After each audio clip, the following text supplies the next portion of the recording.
Hi there. This is the introduction to all the films that you're going to see, and yes, I must have done this already, but let's just do it again anyway, because this is kind of like the director's commentary, takes bits on a DVD. So these are just a few comments that I have listed in front of me regarding the very first hour of the movie, or the full documentary you're about to see, and hopefully that will be released this weekend. And well, you've seen other YouTubers and they've all done documentaries like this. I've seen YouTubers,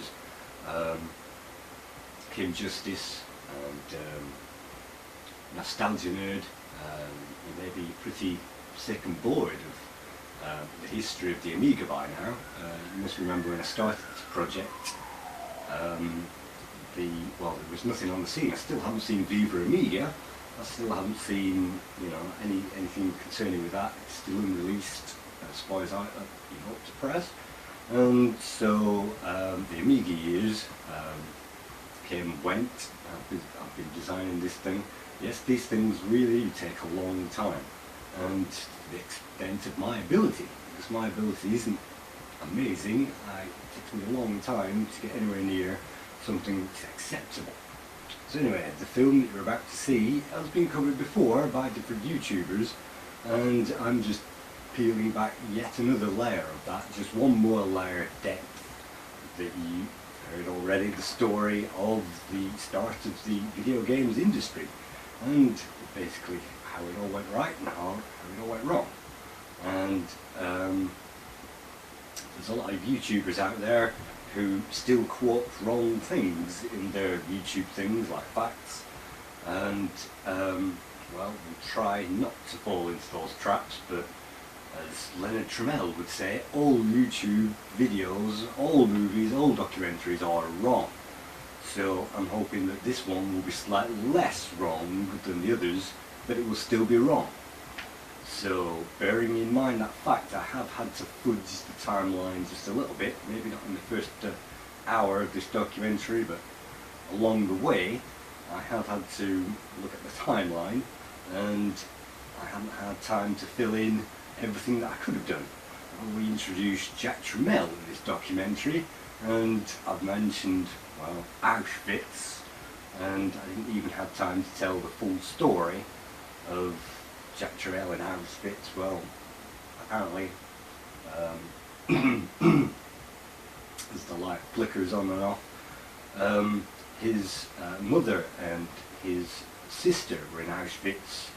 I think his grandmother as well. They all died, but he was actually moved to Belgium or the Netherlands, somewhere around there, and he worked on a labour camp until the end of the war, when he got liberated.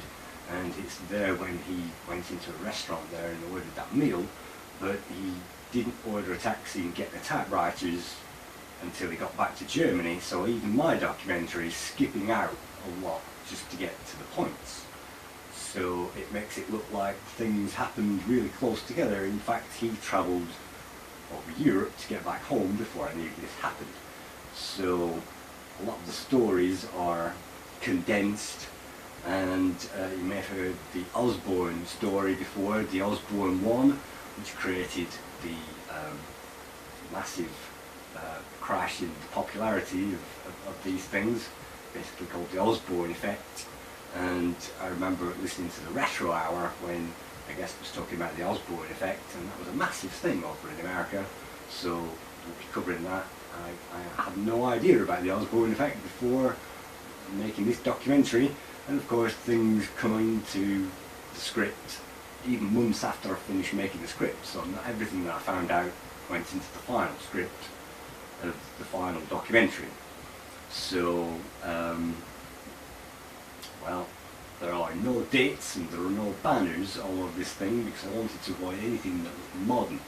So I wanted to get back to a classic documentary style, and as if this was like the 1970s, so I put out everything that reminded me of modern stuff, although yes, we have used the old Scala to do some of the transitions. I agonised forever whether dates would come up, 1974 January, February, March. I even wanted the computer's images to appear like a bar graph along the bottom. Commodore 64, Atari 400, 800, the rise of the PC, and introduce these things, and then when they fall off the radar, it would have taken hours to create all these captions and all these things and scrolls, and at the end of the day I hated all of those, so I decided not to use those, and in the subtitles you'll get the dates. I'm hoping that the dates in the subtitles read and place you in the documentary, because frankly watching this, it all flies past like a bullet train, bang, and you'll find it hard to place yourself in dates and times, even though I mention those every single time. Things move very quickly in that day and age, and we only skim the surface, but at least we don't just blow the dust off the top like most people. We actually look at things, but still very, very, very quickly. So it's layers and layers and layers, and behind me you can see a layer rendering off. That's actually the video layer. It's actually on 19%. If we manage to get to the end of that layer by the end of today, then that means it's now Tuesday. We can then work on the narration layer and the music layer, and hopefully we'll be ready to upload by Thursday. If not, then it's going to be another rush job. I don't really want to delay it, but at least if the video part is in the can, then hopefully they'll be released this weekend. So it's layers upon layers upon layers, and I could have gone into infinite detail about these guys. We look at the J minor, the story of J minor. What was the inspiration for that? Well, that goes back to the inspiration for this entire documentary, which is an article I wrote for Lemon Amiga, which is still available on the forums, which I wrote independently, and you can also find that on the J minor's birthday thread. And there I talk about J minor, and I got all that information from Amiga User International. So if this part of this documentary sounds like I'm quoting from the Lemon Amiga piece that I wrote, the research, well, that's because it is. And so that helped me and saved me maybe 30 seconds worth of narration into the entire documentary. So things will be similar, and yes, like I say, if you're one of the 40,000 subscribers of one of the other YouTubers out there that already covered the Amiga story, well, nothing is really going to be new to you at this point. We're basically in this section just introducing the grandfathers of the scene, the Atari, and all the other bits and pieces that came out around those. We won't mention any of the, all the bits and pieces that came out. I'm thinking about all the Pong machines. There must have been 100 Pong clones. But we'll be looking at Nolan Bushnell. What has Nolan Bushnell got to do with the Amiga? Well, Nolan Bushnell has to do with everything, because before Nolan, nothing existed in the shape or form that we see today. So the arcade was an arcade. You had pinball machines, and you had one-arm bandits, and you had quiz show machines, and they went all the way back to the 1920s and 30s. But the video arcade started with Pong, and that started with the idea, the brainwave of Nolan Bushnell, of transforming the tennis for two game and putting that in the commercial arena and getting money for every time somebody played that. And tennis for two on the oscilloscope, or whatever I call it in the documentary, the scope transformed into Pong, and Ralph Baer tried to do a similar thing at the same time, and in the documentary we straight through it. But what actually happened was Ralph Baer actually licensed the technology. He had people lined up to franchise the television, and unfortunately he gave away the plans, and people copied those plans and simply copied Pong and released all these Pong clones. The whole thing went to court, and Ralph Baer said, well, this was my franchise, how do you go behind my back and release all these machines and get all the money? And he eventually lost the case because, well, he released those into the public domain by giving those away, even to franchisees, and so he lost the case, and everybody continued to create Pong clones, and so that was a huge mistake. But all of that is not in the documentary, because, again, what has that got to do with the Amiga? But it was all piracy, and everybody was borrowing and stealing off each other at that time, and that affected the whole industry because that just blew the whole copied theme into the industry. And for every, you know, one official Pong, there was maybe 10 Pong clones in that time. We won't really be covering those. But so Bushnell began the video arcade as we know it today, the video arcade, and he also had the brainwave when he saw the computer space on the PDP computer of basically putting that into the home, and he put that into the arcades first of all with Space War, and that, you know, co-founded the industry as we know it. And then he decided to put all that in copy Ralph Baer's model and popularise, mass market these things with Atari VCS, otherwise known as Stella. Now, I don't think still going, if it crashes we're all in big trouble. Stella, we were hearing Stella's name a lot and I had to cut out a lot, but basically that's the Atari VCS, which was then renamed sometime later as the Atari 2600. And you may be, well, I don't think there's many mentions of Lorraine in this, but basically the Lorraine never existed. But you'll be hearing lots of references to basically code names for motherboards that appeared, and some of those are legitimate and some of those aren't. They're simply written on paper, and in the case of the Amiga they always referred to the Amiga as just the Amiga. That was it, the Amiga. Lorraine only existed on paper as the prototype, but we won't be covering those until later, so that basically covers all of that. I've covered the Sears Tower, I've fleshed that out a little bit. According to Al Alcorn's story, if you get a chance to watch the Atari history panel, I found out later about the Joy Boobs as well. I mean, this thing is going to take some time, so going to the Joy Boobs.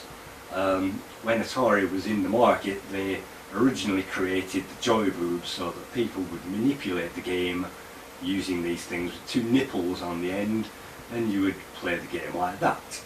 And guys had lots of fun with these things. They were pretty tactile, but instead they decided to bring out the joystick, and joysticks were pretty quick in those days, so for the whole market they decided to slow down arcade players with their amazing joystick skills who would defeat home games in seconds. They decided simply to make the joystick terrible, and then that would slow them down and make the games last longer. So they didn't include any micro switches in there because the user might break those, and they had a habit of breaking Atari joysticks to prove that point. So they made them stiffer and stiffer and stiffer and stiffer, and used not even leaf sprung, but just leaf switches, basically four contacts on that thing, and that was the Atari joystick. Really stiff, really difficult to control, just to make the games harder. And you know, that was it, so you couldn't break those things as well. And so from the Joy Boobs then you got the joystick. So that all came from watching the Atari history panel. None of that's in the documentary, but that's basically Atari invented the joystick as far as I know. Because before that, Ralph Baer's machine just had rotating switches, amplitude switches to control the machine. So the joystick, as far as I know, was an Atari invention, as was 3D in the form of holograms, and you see those on MasterCards everywhere. The hologram came from Atari, they sold those to MasterCard, and now they're on every single transaction and credit card known to mankind. That was another Atari history breakthrough, and the first. And yes, the first hologram 3D game was never released. So we have a lot to thank Atari for. Those are just 4 reasons. I'm sure you could think of top 10 and release an amazing documentary on how Atari changed the world. But we're not going to be looking at that in this documentary. We're going to be rushing through so that you can get to the Amiga. So if you find yourself lost in this documentary, all you need to know is what I've said already. Bushnell came along, Nolan Bushnell.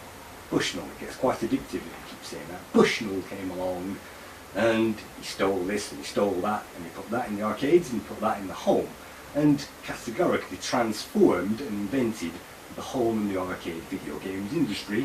And then he moved on to, well, Stella, which was VCS, which was part of that, and then he moved on to Stella 2, which is in the next film, and that's the cliffhanger at the end of this one. So that's basically it. That's all you need to know. Everything else is peripheral. Yeah, Microsoft will get a mention as the start of their industry, and everything else will get a mention. CPU will get a mention, and how they made silicon CPUs. We won't go into that too much at this stage, but we'll be recapping as the thing goes on, so you'll find out how these things were made. And it's basically sand. You get some sand, you keep on going, you melt that thing down, and you get something. And silicon crystals. Do I have? Well, I happen to have a silicone crystal. That's how you make a silicon chip. Silicone, it's everywhere. But that's a silicate. Happens to be quartz, so it's also carbon, I think. Not quite sure.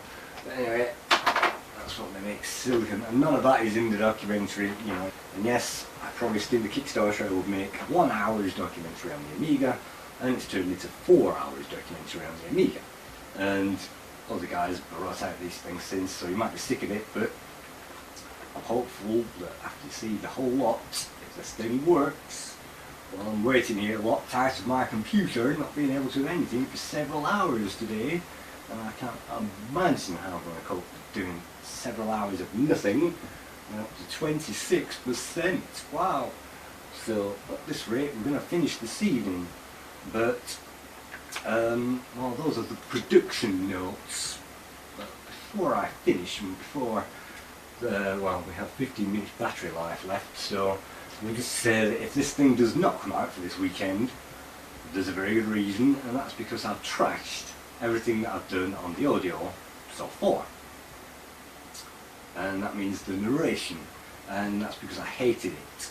I edited it until it sounded like a newsreader with no top and bottom end on that thing, cut out all the P's and B's that pop because of the bass, cut that out.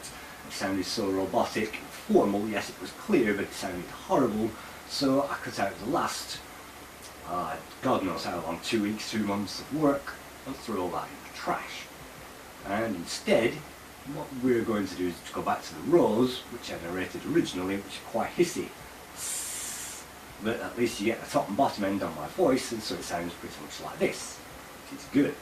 And so at least I'll be happy with that. Unfortunately, that means I'm going to have to do the volume balancing again, because I say one sentence louder than the other.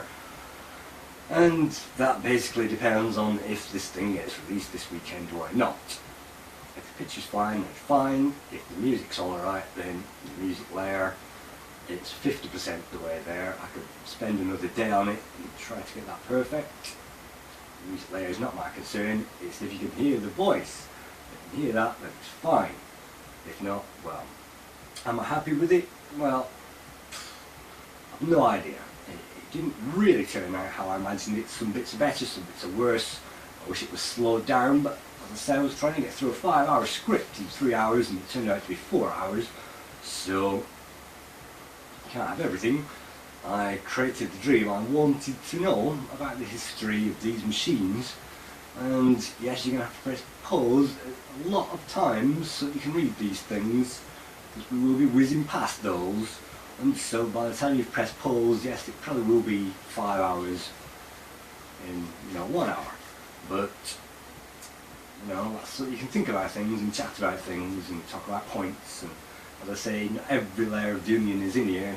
Not even 2 layers of the onion sometimes.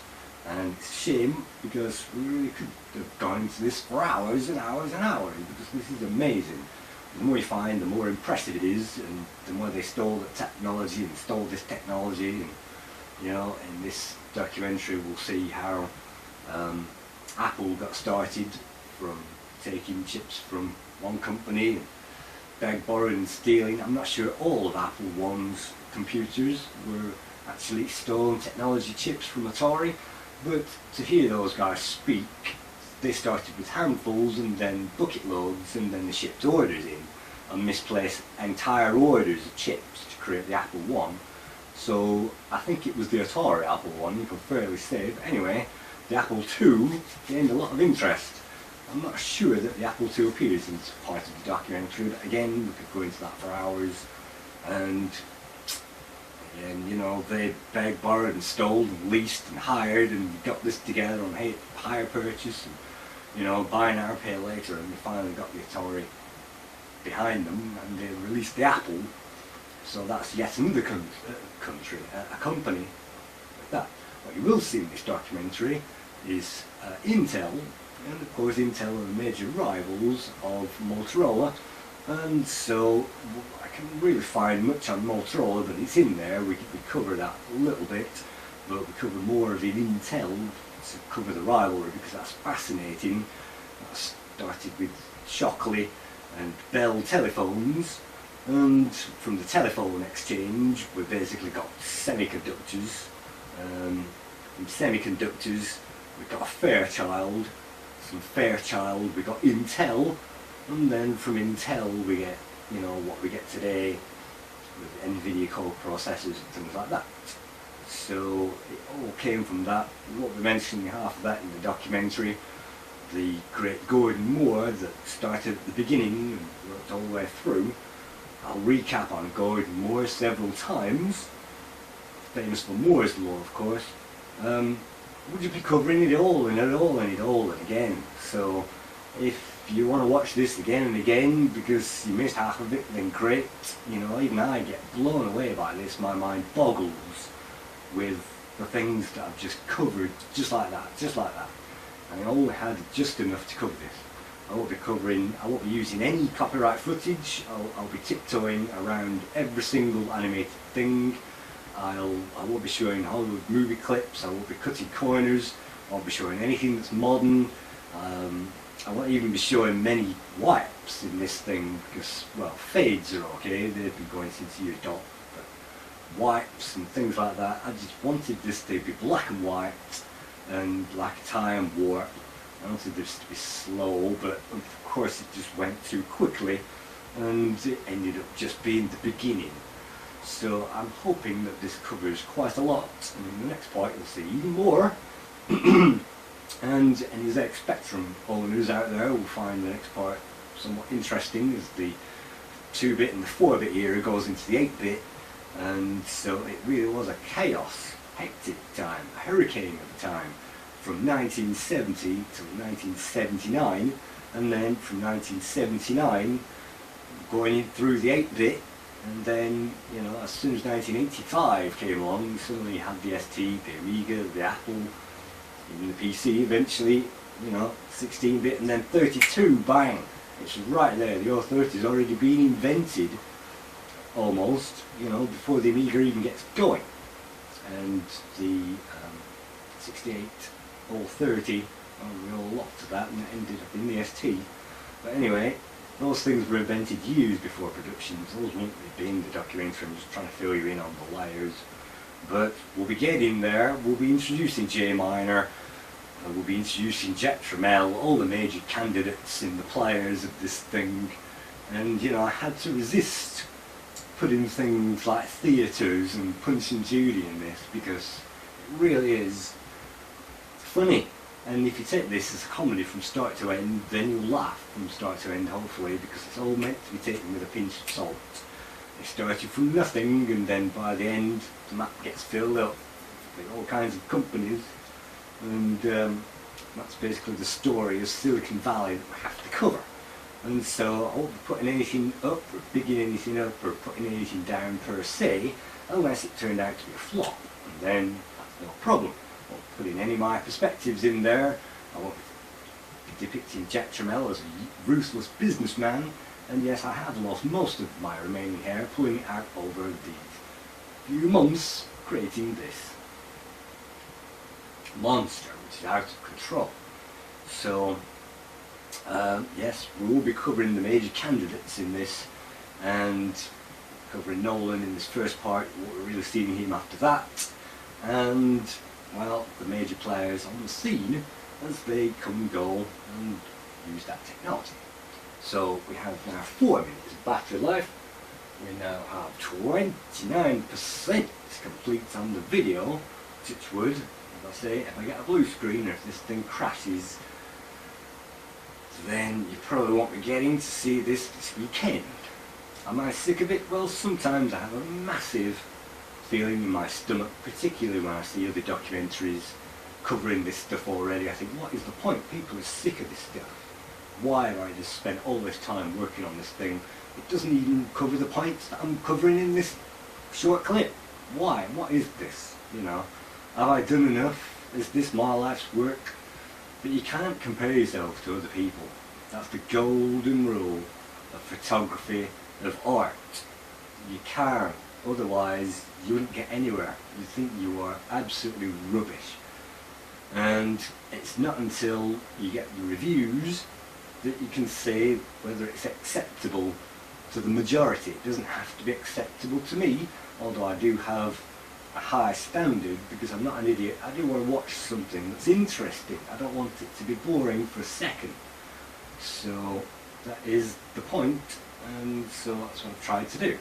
And whether it's good to the mass, only time will tell after all these 4 videos have been released, and you can quantify this as a mass, because at the moment this is just like a teaser, this is just like the pilot to the whole thing, and so the pilot is just a drop in the ocean. So, well, see where we go with it, see how far we get. And so, once again, I'm sitting here waiting for this to render, killing time. I've been working overtime on this. How many hours a day? Well, sometimes it could be 4 hours, sometimes it could be 8 hours a day. I'll probably bring you the stats by the end of it for the last, well, we'll call it 16 months. I've been researching for 18 months, but at least, 12 months I've been absolutely every day something has to be changed and tweaked and moved about and faded down just a little bit. And I didn't really want to use the classic Lemon Amiga green arrows in this, although I had to do eventually, because I didn't want to rip anybody else's arrows off. And like I said, I don't want to rip anybody else's footage off or animations off or, copyright stuff. I don't, so I've had to do that. But at the end of the green arrows, maybe they'll remind you of Lemon Amiga. Maybe, I don't know. I'm on the fence about those things. But it's kind of the best I can do. So there's 1 minute to go, battery life remaining. I'm going to wrap up this introduction. Yes, I will compress this down like crazy using Handbrake, so it's only 200 or 400 meg long, and then I can upload this in an hour and get this out before the film, and this will be the production notes so that I don't have to type up all this as a production note, because yes, it has taken a long time to get this far and it's not over yet. So wish me luck and thank you, thanks for watching this, and I'll see you at the end of all this, over the wall, at the other side of all of that, maybe at the end of episode 4, or maybe I'll do another one of these while I'm waiting for episode 2 to compile, if that's in mind.